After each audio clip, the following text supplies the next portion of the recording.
नमस्कार दोस्तों, स्वागत है आपका हमारे daily Chhattisgarh current affair series में। आज हम 12 से 17 जुलाई के करंट अफेयर्स का चर्चा करेंगे। वीडियो की पीडीएफ प्राप्त करने के लिए आप हमारे टेलीग्राम से जुड़ सकते हैं। साथ ही साथ इसी तरह की करंट अफेयर वीडियो देखने के लिए सब्सक्राइब करें हमारे इस यूट्यूब चैनल को। चलिए, पिछले वीडियो हमने जो भी पढ़ा था उसका क्विक रिवीजन हम कर लेते हैं। एक पेड़ मां के नाम महावृक्षारोपण अभियान 2024 का आयोजन निम्न में से कहाँ किया जाएगा? तो नवा रायपुर में किया जाएगा। ध्यान रखिएगा दोस्तों, यहाँ पे मुझे किसी ने डाउट पूछा था कि एक पेड़ मां के नाम अभियान का शुभारंभ कब किया गया है। तो एक पेड़ मां के नाम अभियान का शुभारंभ जो है ना, वो 4 जुलाई को किया गया है और इसी के तहत जो है राज्य स्तरीय वन महोत्सव जिसका आयोजन किया गया है, इसके तहत जो है ना महावृक्षारोपण अभियान चलाया जाएगा जो 11 जुलाई को किया गया है। ठीक है। पीएम श्री योजना के अंतर्गत तीसरे चरण में छत्तीसगढ़ की कितनी शालाएं स्वीकृत की गई हैं? तो 52 शालाओं को स्वीकृत किया गया है। छत्तीसगढ़ निर्वाचन आयोग में उप सचिव के पद पर किसे पदस्थ किया गया है? श्री आलोक श्रीवास्तव को पदस्थ किया गया है। छत्तीसगढ़ की वर्तमान सरकार ने मुख्यमंत्री वृक्ष संपदा योजना का नाम बदलकर क्या रखा है? किसान वृक्ष मित्र योजना रखा है। भारतीय पुरुष क्रिकेट टीम का नया मुख्य कोच किसे नियुक्त किया गया है? गौतम गंभीर को नियुक्त किया गया है। साल 2024 के सर्वश्रेष्ठ कृषि राज्य पुरस्कार से किसे सम्मानित किया गया है? महाराष्ट्र को सम्मानित किया गया है। संघाई सहयोग संगठन में नए सदस्य के रूप में कौन सा देश शामिल हुआ है? बेलारूस शामिल हुआ है। दोस्तों, पिछले वीडियो का क्विज क्वेश्चन है कि छत्तीसगढ़ राज्य सरकार द्वारा खरीफ विपणन वर्ष 2023-24 में किसानों से कितने लाख मीट्रिक टन धान की समर्थन मूल्य पर खरीदी की गई है? तो 144.92 लाख टन की खरीदी की गई है। चलिए, आज के पहले प्रश्न की ओर चलते हैं। आज का पहला प्रश्न है, ओडिशा में आयोजित अस्मिता खेलो इंडिया जोनल लीग महिला वेट लिफ्टिंग में छत्तीसगढ़ के किस खिलाड़ी को बेस्ट लिफ्टर का अवार्ड दिया गया है? 4 ऑप्शन यहाँ पे दिए गए हैं। इसका सही उत्तर है ऑप्शन ए, ज्ञानेश्वरी यादव को यह अवार्ड दिया गया है। ओडिशा की राजधानी भुवनेश्वर में आयोजित अस्मिता खेलो इंडिया जोनल लीग महिला वेट लिफ्टिंग में छत्तीसगढ़ की टीम रनर अप रही। इसी के साथ छत्तीसगढ़ राज्य के अंतर्राष्ट्रीय वेट लिफ्टर राजनांदगांव निवासी ज्ञानेश्वरी यादव को सीनियर वर्ग में बेस्ट लिफ्टर का अवार्ड भी दिया गया।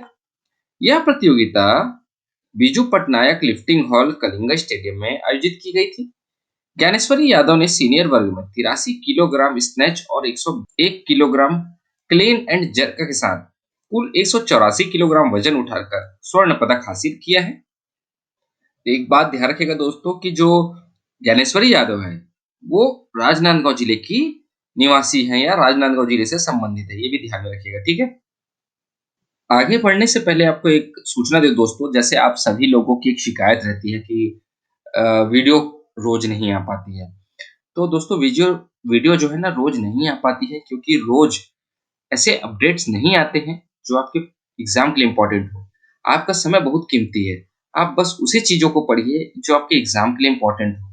ठीक है दोस्तों, अभी एग्जाम के लिए कोई भी इंपॉर्टेंट न्यूज नहीं है, न्यूज बहुत है जो आपके एग्जाम के लिए है ही नहीं।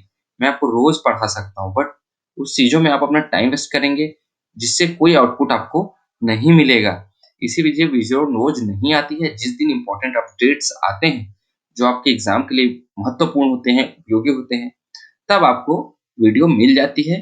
और दोस्तों, किसी किसी दिन ऐसे भी होते हैं कि सिर्फ एक ही अपडेट होते हैं और एक प्रश्न के लिए वीडियो बनाऊंगा, उसके बाद पूरे पुराने प्रश्नों को मैं उसमें ऐड करूंगा तो आप बोलेंगे सर कि वही वही प्रश्नों को आप बार बार पढ़ाते हैं, इसीलिए वीडियो नहीं बनती दोस्तों। इसीलिए कुछ टाइम सर्टेन गैप के बाद एक साथ कुछ अच्छे प्रश्नों के वीडियो आते हैं। अगर आपको लगता है कि वीडियो जल्दी आनी चाहिए तो मैं रोज एक प्रश्नों के साथ आपको वीडियो दे दिया करूंगा। ठीक है, चलिए आगे बढ़ते हैं। अगला प्रश्न है, दीनदयाल अंत्योदय योजना राष्ट्रीय शहरीकरण आजीविका मिशन में छत्तीसगढ़ को कितने राष्ट्रीय पुरस्कारों से नवाजा जाएगा?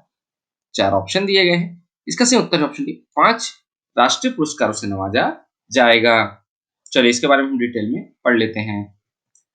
छत्तीसगढ़ को दीनदयाल अंत्योदय योजना राष्ट्रीय शहरी आजीविका मिशन में उत्कृष्ट कार्यों के लिए 5 राष्ट्रीय पुरस्कारों से नवाजा जाएगा।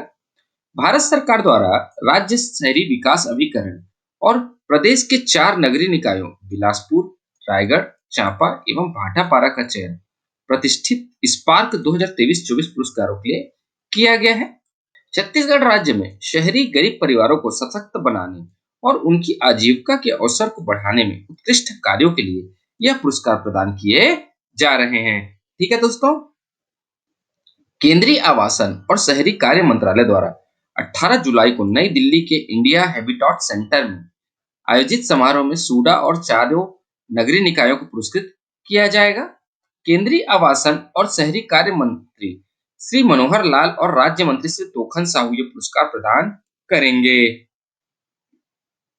अगला प्रश्न है, छत्तीसगढ़ में नई औद्योगिक नीति कब से लागू होगी? चार ऑप्शन दिए गए हैं। इसका सही उत्तर है ऑप्शन सी, 1 नवंबर 2024 से नई औद्योगिक नीति लागू होगी। चलिए, इससे ये प्रश्न जो है ना बहुत ही इंपॉर्टेंट है, तो इसके बारे में और अधिक जानकारी हम जान लेते हैं। ठीक है, छत्तीसगढ़ राज्य की नई औद्योगिक नीति को छत्तीसगढ़ राज्य स्थापना दिवस 1 नवंबर 2024 को आम जनता को समर्पित करने का लक्ष्य रखा गया है। यह औद्योगिक नीति वर्ष 2024 से वर्ष 2029 तक 5 वर्षों के लिए लागू होगी। देखिए दोस्तों, ध्यान रखिएगा, जो औद्योगिक नीति होती है छत्तीसगढ़ की, वो हमेशा 5 वर्षों के लिए ही लागू होती है। ठीक है, तो अभी वर्तमान में 1 नवंबर 2024 में, ठीक है, इससे यहां से एक नई औद्योगिक नीति चालू होगी। ठीक है, जो 5 वर्षों के लिए होगी, 2029 तक चलेगी। इसी प्रश्न को आपको दूसरे तरीके से कैसे पूछ सकते हैं कि छत्तीसगढ़ की नई औद्योगिक नीति कब से कब तक के लिए लागू होगी? तो वर्ष 2024 से वर्ष 2029 तक के लिए लागू होगी। ये याद रखिएगा, ये बहुत ही इंपॉर्टेंट है ना। और छत्तीसगढ़ राज्य स्थापना दिवस हम 1 नवंबर को मनाते हैं। उसी स्थापना दिवस के अवसर पर ही औद्योगिक नीति को लागू किया जाता है। ठीक है, चलिए आगे बढ़ते हैं अगले प्रश्न की ओर। अगला प्रश्न है, छत्तीसगढ़ सरकार ने नई शिक्षा नीति 2020 को लागू करने का फैसला किया है। इसके तहत शिक्षा का पैटर्न कौन सा होगा? चार ऑप्शन दिए गए हैं। इसका सही उत्तर है ऑप्शन सी, शिक्षा का पैटर्न जो है 5+3+3+4 होगा। ठीक है, चलिए इसके बारे में भी हम डिटेल में पढ़ लेते हैं। छत्तीसगढ़ सरकार ने नई शिक्षा नीति 2020 को लागू करने का फैसला किया है। इस नीति के तहत राज्य में शिक्षा का पैटर्न 10+2 की मौजूदा संरचना को बदलकर 5+3+3+4 किया गया है। इस नीति के अनुसार कक्षा 5वीं तक के बच्चों को उनकी मातृभाषा और स्थानीय भाषा में शिक्षा प्रदान की जाएगी, जिसमें छत्तीसगढ़ी, गोंडी, भतरी, हल्बी और सरगुजिया जैसी भाषाएं शामिल होंगी।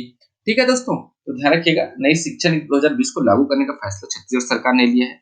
तो पहले जब जो मार्कशीट है उसमें पैटर्न होता था 10+2, हमेशा आपने देखा होगा।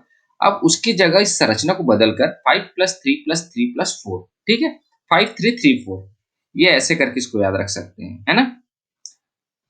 अगला प्रश्न है, कॉमनवेल्थ फेंसिंग चैंपियनशिप में छत्तीसगढ़ की किस खिलाड़ी ने रजत पदक जीता है? चार ऑप्शन यहाँ पे दिए गए हैं। इसका सही उत्तर है ऑप्शन है, रीवा बेन्नी ने रजत पदक जीता है। न्यूजीलैंड के क्राइस्टचर्च में चल रहे कॉमनवेल्थ फेंसिंग चैंपियनशिप के एपी इवेंट में टीम चैंपियनशिप में रायपुर की रीवा बेन्नी ने देश को रजत पदक दिला दिया। रीवा ने महज 15 साल की उम्र में अंतर्राष्ट्रीय पदक जीतकर देश की पहली सबसे कम उम्र की महिला पदक विजेता बनने का गौरव भी हासिल कर लिया है। रीवा ने 15 साल की उम्र में पहला अंतर्राष्ट्रीय पदक जीता है और यह एक राष्ट्रीय रिकॉर्ड बना है। तो ध्यान रखिएगा दोस्तों, न्यूजीलैंड में कॉमनवेल्थ फेंसिंग चैंपियनशिप चल रहा था। फेंसिंग मतलब होता है तलवारबाजी, ठीक है, तो कॉमनवेल्थ तलवारबाजी चैंपियनशिप चल रहा था, जिसमें छत्तीसगढ़ के रायपुर की रीवा बेन्नी ने भी इसमें पार्टिसिपेट किया था और इन्होंने रजत पदक जीता है।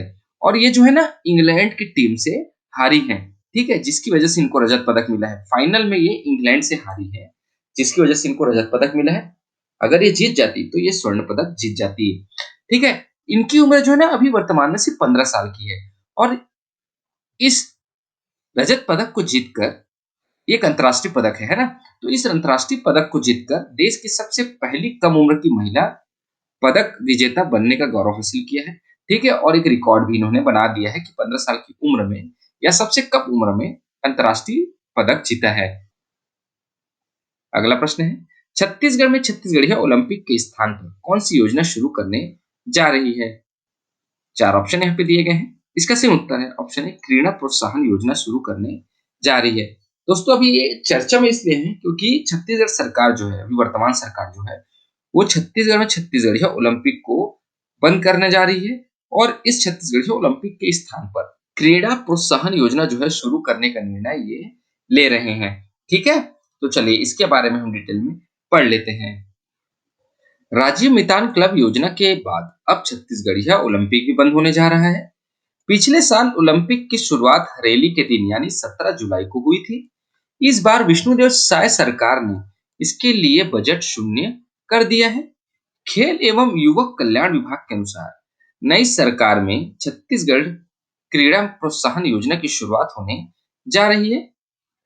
इसके तहत पारंपरिक खेलों को बढ़ावा भी दिया जाएगा, लेकिन यह छत्तीसगढ़ ओलंपिक में थोड़े बदले फॉर्मेट में होगा। इनमें जो जिले जिस खेल की मांग करेंगे वहां उन खेलों का आयोजन होगा। यह निर्णय इसलिए लिया गया है क्योंकि बस्तर के पारंपरिक खेल अलग होते हैं और सरगुजा के भी पारंपरिक खेल जो है वो अलग हैं। अब विभाग सभी जिलों से डिमांड मंगाने जा रहा है। इसके बाद पारंपरिक खेलों का नया फॉर्मेट तैयार होगा। ठीक है दोस्तों, छत्तीसगढ़ क्रीड़ा प्रोत्साहन योजना के लिए छत्तीसगढ़ शासन ने 20 करोड़ का बजट आवंटित किया है। छत्तीसगढ़ क्रीड़ा प्रोत्साहन योजना के तहत ही पारंपरिक खेलों का आयोजन किया जाएगा। और छत्तीसगढ़ की इस योजना को जो है ना खेलो इंडिया की तर्ज पर खेलो छत्तीसगढ़ योजना लाया जा रहा है। सारे खेल इसी के तहत प्रोत्साहित होंगे। ठीक है, अब आप पूछेंगे सर छत्तीसगढ़ के ओलंपिक के बारे में डिटेल बताइए कि ये था क्या जिसको बंद कर दिया गया। तो चलिए हम उसके बारे में भी हम जान लेते हैं। ठीक है, छत्तीसगढ़िया ओलंपिक के बारे में जानकारी। तो आयोजन का नाम था छत्तीसगढ़िया ओलंपिक गेम्स। इसको शुरू किया गया था मुख्यमंत्री श्री भूपेश बघेल जी के द्वारा। इसमें लाभार्थी कौन थे? लाभार्थी थे छत्तीसगढ़ राज्य के बच्चों से लेकर 100 साल तक के बूढ़े नागरिक। अब इसका उद्देश्य क्या था? उद्देश्य जो था ना वो स्थानीय एवं पारंपरिक खेलों को बढ़ावा देना था। ठीक है, भूपेश सरकार ने 6 सितंबर 2022 को छत्तीसगढ़िया ओलंपिक की घोषणा की। पहली बार छत्तीसगढ़िया ओलंपिक 6 अक्टूबर 2022 से शुरू हुए और 6 जनवरी 2023 तक चले थे। यह खेल जो है ना 4 स्तर ग्राम पंचायत, ब्लॉक, जिला और राज्य स्तर पर हुए। छत्तीसगढ़िया ओलंपिक को मिली लोकप्रियता को देखते हुए छत्तीसगढ़िया ओलंपिक 2023-24 में 2 नए खेल रस्सी कूद एवं कुश्ती को भी शामिल किया गया था। 2 माह 10 दिन तक चले खेल 6 चरणों में आयोजित किए जाते थे। ठीक है दोस्तों, खेल 18 से 40 व 40 साल के ऊपर महिला पुरुष दोनों शामिल थे इस खेल में। भूपेश सरकार ने वर्ष 2023 में छत्तीसगढ़िया ओलंपिक के लिए 25 करोड़ रुपए का बजट का प्रावधान भी किया था। और दोस्तों जो 16 प्रकार के खेलों का जो है ना आयोजन छत्तीसगढ़िया ओलंपिक के तहत किया जाता था, ये पॉइंट मिस हो गया है, इसको ध्यान में रखिएगा। ठीक है, और छत्तीसगढ़ी ओलंपिक के लिए भूपेश सरकार ने 25 करोड़ रुपए का बजट बनाया था। और अभी इस योजना को बंद करके विष्णुदेव साय की सरकार क्रीड़ा प्रोत्साहन योजना लागू करने जा रही है। उसके लिए उन्होंने 20 करोड़ रुपए का बजट आवंटित किया है। ठीक है, चलिए अभी हाल ही में छत्तीसगढ़ सरकार ने एक योजना बंद करने जा रही है, तो उसी से संबंधित आपको एक प्रश्न आपके लिए है जो आपका क्वेश्चन ऑफ द डे है। आज के लिए आपका प्रश्न है कि हाल ही में छत्तीसगढ़ राज्य सरकार ने पूर्व सरकार की किस योजना को बंद कर दिया है? 4 ऑप्शन यहाँ पे दिए गए हैं। इसका सही उत्तर आप हमें हमारे कमेंट बॉक्स में जरूर बताइएगा दोस्तों। उत्तर गलत हो या सही, आप इस क्वेश्चन को अटेम्प्ट जरूर करें। आज के इस वीडियो में इतना ही दोस्तों। आशा करता हूँ आपको हमारी वीडियो पसंद आई होगी। अगर आपको हमारी वीडियो पसंद आती है तो लाइक करें, शेयर करें और हमारे इस चैनल को सब्सक्राइब करें। इस वीडियो को देखने के लिए आपका बहुत बहुत शुक्रिया। Thank you very much.